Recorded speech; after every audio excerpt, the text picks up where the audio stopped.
Encontramos aqui, somos pais e mães de família, que assim como você, trabalhador, temos as nossas responsabilidades domésticas, mas saímos do nosso aposento, do nosso lar, para estar deixando uma mensagem de salvação, porque entendemos a necessidade que as pessoas têm de ouvir a santa palavra de Deus. E quando eu falo necessidade de ouvir a palavra de Deus, eu não estou falando de um sistema religioso, porque a palavra religião vem do latim, que significa religare, dar a ideia de religar o homem com Deus. Mas quando eu falo a palavra de Deus, é a mesma palavra que há 15 anos atrás me libertou do crack, quando eu estava jogado. E a sociedade que a gente vive por aparência, que só deposita a confiança em quem tem poder aquisitivo, dizia que não tinha mais jeito. Jesus chegou na minha vida mostrando que Ele é o Deus do impossível, e que quando o homem se disponibiliza a estar com a vida na palavra, a estar com a casa na rocha, a vida dele é transformada. E é sobre essa transformação que vem mediante o Evangelho de Jesus Cristo que nós estamos aqui. Porque quando eu estava com a arma apontada na minha testa, o inimigo dizendo que era a última vez, quando eu estava em coma alcoólica e Satanás pensando que era meu fim, louvado seja Deus, não foi o homem, não foi a religião, nem a placa, mas Jesus Cristo, o Filho de Deus, que se manifestou para perdoar o pecado dos pecadores, é que estendeu as mãos para mim e me deu mais uma oportunidade. Alguns até ridicularizam quando vê alguém com uma caixa de som pregando não religião, nem obrigando ninguém a nada. É por isso que a todos que eu entreguei o folheto, eu dei boa tarde e perguntei se aceitava. Porque a palavra de Deus, louvado seja Deus, não é para descer na garganta de ninguém.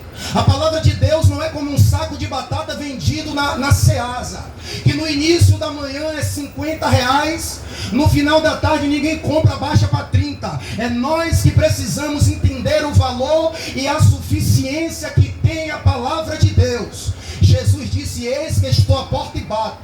Se alguém ouvir,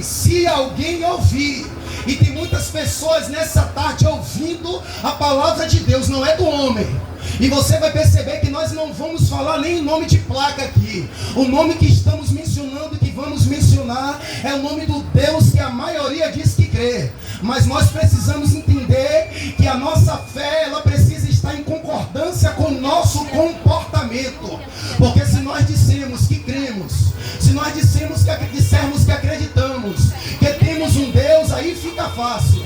Mas o que Deus quer de verdade é o que está escrito em Mateus capítulo 7.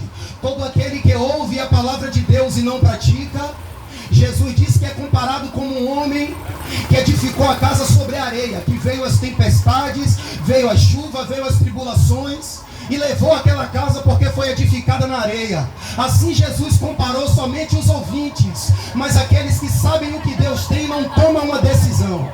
Mas aqueles que ouvem e praticam, Jesus disse: compará-lo-ei a um homem prudente que edificou a sua casa sobre a rocha. A mesma tempestade que veio sobre a casa do homem tolo, veio sobre a casa do homem prudente.